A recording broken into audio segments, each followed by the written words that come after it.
RCB ಅಭಿಮಾನಿಗಳು ಇಷ್ಟು ದಿನ ಕಾಯ್ತಿದ್ದ ದಿನ ಬಂದಿದೆ. ಇವತ್ತು ರಾಯಲ್ ಚಾಲೆಂಜರ್ಸ್ ಬೆಂಗಳೂರು ಫ್ರಾಂಚೈಸಿ ಹೊಸ ನಾಯಕನ ಘೋಷಣೆ ಮಾಡಿದೆ. ಆರ್ಸಿಬಿ ತಂಡದ ಕ್ಯಾಪ್ಟನ್ ಯಾರು ಎಂಬ ಕುತೂಹಲಕ್ಕೆ ಕೊನೆಗೂ ತೆರೆ ಬಿದ್ದಿದೆ. ಕಿಂಗ್ ಕೊಹ್ಲಿಯೇ ಈ ಬಾರಿ ಮತ್ತೊಮ್ಮೆ ಕ್ಯಾಪ್ಟನ್ ಆಗಲಿ ಎಂದು ಫ್ಯಾನ್ಸ್ ಸೋಷಿಯಲ್ ಮೀಡಿಯಾದಲ್ಲಿ ಆಗ್ರಹಿಸಿದ್ರು.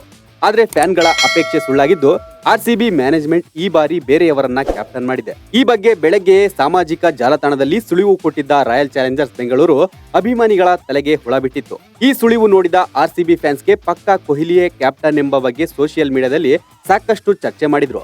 ಆದ್ರೆ ಆರ್ಸಿಬಿ ಮ್ಯಾನೇಜ್ಮೆಂಟ್ ಕೊಹ್ಲಿ ಬದಲಿಗೆ ಯುವ ಹಿಟ್ಟರ್ ರಜತ್ ಪಾಟಿದಾರ್ಗೆ ಮಣೆ ಹಾಕಿದೆ. ಹಾಗಾಗಿ ಸಾಮಾಜಿಕ ಜಾಲತಾಣದಲ್ಲಿ ಕೊಹ್ಲಿಯನ್ನ ಏಕೆ ಕ್ಯಾಪ್ಟನ್ ಮಾಡಲಿಲ್ಲ ಎಂಬ ಬಗ್ಗೆ ಅಭಿಮಾನಿಗಳು ಆಕ್ರೋಶ ವ್ಯಕ್ತಪಡಿಸಿದ್ದಾರೆ. ರಾಯಲ್ ಚಾಲೆಂಜರ್ಸ್ ಬೆಂಗಳೂರು ತಂಡವನ್ನ ವಿರಾಟ್ ಕೊಹ್ಲಿ 143 ಪಂದ್ಯಗಳಲ್ಲಿ ಮುನ್ನಡೆಸಿದ್ದಾರೆ. ಇದರಲ್ಲಿ 66 ಪಂದ್ಯಗಳಲ್ಲಿ ಆರ್ಸಿಬಿ ಜಯ ಸಾಧಿಸಿದೆ. ಹಾಗೆಯೇ 2016ರಲ್ಲಿ ಕಿಂಗ್ ಕೊಹ್ಲಿ ನಾಯಕತ್ವದಲ್ಲೇ ಆರ್ಸಿಬಿ ಫೈನಲ್ಗೆ ಪ್ರವೇಶಿಸಿತ್ತು.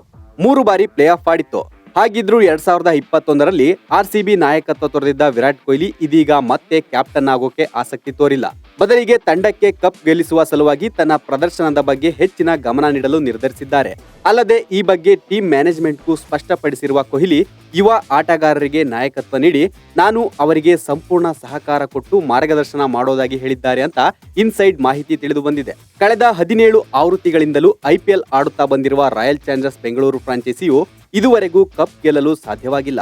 3 ಬಾರಿ ಐಪಿಎಲ್ ಫೈನಲ್ ಪ್ರವೇಶಿಸಿದ್ದೇ ಆರ್ಸಿಬಿ ತಂಡದ ಇದುವರೆಗಿನ ಶ್ರೇಷ್ಠ ಪ್ರದರ್ಶನ ಎನಿಸಿಕೊಂಡಿದೆ. ಹಲವು T20 ಸ್ಪೆಷಲಿಸ್ಟ್ ಆಟಗಾರರಿದ್ದರೂ ಆರ್ಸಿಬಿ ತಂಡವು ಇದುವರೆಗೂ ಐಪಿಎಲ್ ಟ್ರೋಫಿ ಗೆಲ್ಲಲು ಸಾಧ್ಯವಾಗಿಲ್ಲ. ಹೊಸ ನಾಯಕನೊಂದಿಗೆ ಆರ್ಸಿಬಿ ತಂಡವು ಈ ಬಾರಿಯಾದರೂ ಕಪ್ ಗೆಲ್ಲಲು ಸಾಧ್ಯವಾಗುತ್ತಾ ಕಾದು ನೋಡಬೇಕಿದೆ. ಲೇಟೆಸ್ಟ್ ಹಾಗೂ ಇಂಟ್ರೆಸ್ಟಿಂಗ್ ಸುದ್ದಿಗಳಿಗಾಗಿ ಬಾಸ್ ಟಿವಿ ಕನ್ನಡ ಚಾನೆಲ್ನ ಸಬ್ಸ್ಕ್ರೈಬ್ ಮಾಡಿ. ಹಾಗೆಯೇ ಬೆಲ್ ಐಕಾನ್ ಪ್ರೆಸ್ ಮಾಡಿ. ಇದರ ಜೊತೆಗೆ ಫೇಸ್ಬುಕ್, ಇನ್ಸ್ಟಾಗ್ರಾಮ್, ಎಕ್ಸ್ನಲ್ಲೂ ಮಿಸ್ ಮಾಡದೆ ಫಾಲೋ ಮಾಡಿ.